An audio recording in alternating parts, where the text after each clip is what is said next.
Dairy barns throughout the Northeast are filled with healthy herds, all built with one well-known fact in mind: quality cows begin as quality calves.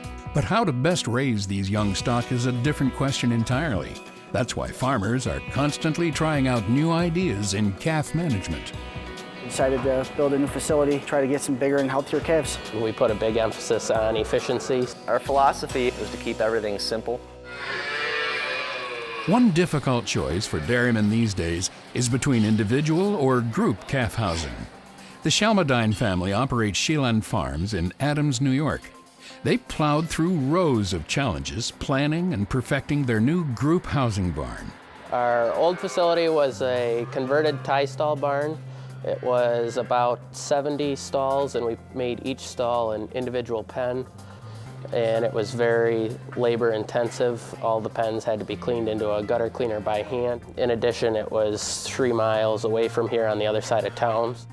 This facility that we built here is on the farm, so it's very easy access. It's predominantly the automatic calf feeders that saves us the labor efficiency, and then being able to clean the pens with a skid steer. It takes a fraction of the amount of time for many more calves. We began planning this about 10 months before we started construction. We toured about 8 farms in that time frame, other automatic calf feeder barns, to see what those people were doing.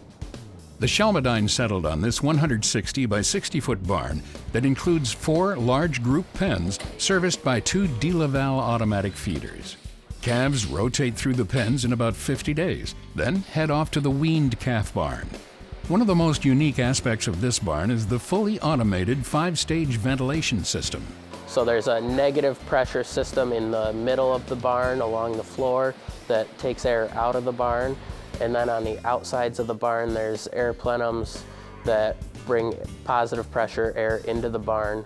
And then we have positive pressure tubes on the ceiling of the barn. As those come on, the curtains will open and allow more airflow through the barn. The management team at Sheland have been very pleased with their investment so far. Labor costs are down and calf weights are up. They did notice a slight increase in mortality at first, but careful observation and a little ingenuity has nearly erased that problem. We had grain troughs that stood in the middle of the pens, and we were getting a lot of calves injured. When they were running around the pen, they would jump across the grain troughs and injure their legs, and that was a significant amount of the increased mortality that we were seeing. We built some new grain troughs that hang on the edges of the pens, and that number has gone down significantly of the injuries. 3 hours away in Perry, New York, the True family dairy also suffered from an antiquated calf barn not located on the main farm. But unlike the Sheland's, they were already experienced with a group housing model.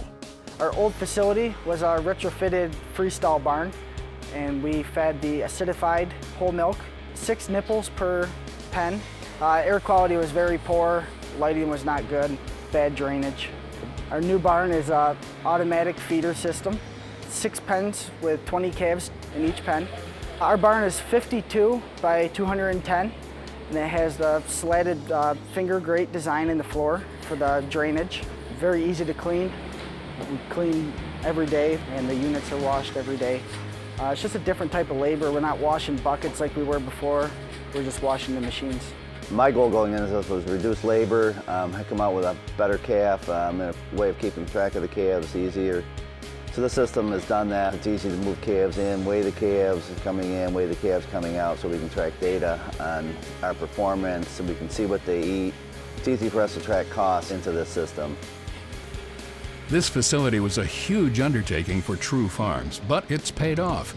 Along with labor costs, mortality rates are also down, and there have been some unexpected benefits. Probably one of the biggest advantages of our new facility over our old facility is the ease that our calves transition. We're able to provide an elevated plane of nutrition with the milk, but we're still able to get the grain intake into these calves. And the reason for that is because of the way that the automated feeders are able to control the step-down process on the milk. Some pens will average 5, some will average up to 7 pounds of grain intake before they're transitioning over to the super hutches. While group housing of calves is becoming more popular among Northeast dairies, it's not for everyone. Sheilan Farms in Canandaigua, New York, recently built this facility that adds a new twist to an old idea. Previous calf housing was individual hutches. We're always happy with our calves, health-wise, growth-wise. We're always trying to do better, but they did well in the hutches. We decided to build a barn mainly because we wanted to improve the working conditions. In designing the barn, we wanted to design something that was as close to hutches as we could design, but have it housed inside for protection from the weather. The barn is 168 feet long by 32 feet wide. It has room for 66 individual pens, as well as 2 small group pens, usually reserved for weaned calves. The design that we went with is very simple. The panels can be pulled out and washed very easily, and the gates can just be moved across the barn. We typically start filling the barn at one end and work around the barn, so we're always having an empty space that we try to clean out as soon as possible after we move calves so that the ground can dry before we put fresh sand down. With transitioning to the new barn, we also changed from twice-a-day feeding to 3 times feeding. That has definitely improved calf health and growth.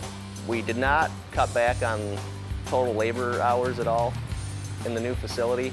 However, because calf feeding is easier in the barn, we've been able to move some of our labor to more management tasks. Some management tasks that used to get behind, such as dehorning when we were in the hutches because of bad weather, can be done at any time now. And that fits into our labor force also. We have quite a bit of part-time labor, and they can do them when it best fits their schedule when they're here. All enclosed cattle facilities require good airflow. Although their calves have little physical contact, Sheilan Farms didn't skimp on the ventilation system. It includes automated curtains on the sides and a positive pressure tube down the middle. We run the tube every single day of the year, no matter what the weather is. Even in variable weather, when the barn's closed up, we still get plenty of air, and we have a low rate of respiratory problems. There's lots to consider when planning a new calf barn. Ventilation, drainage, bedding, labor requirements. But whether you stick with the proven simplicity of individual feeding or go fully automated, investing in your calves can pay big dividends with a more productive herd in the future. Some people want calves and individuals so they can see them, some people don't. And so there's no right or wrong system. It's just whatever you're comfortable with based on your situation. And for us, this is the way we wanted to raise calves. This is what we're comfortable with, and so it works for us.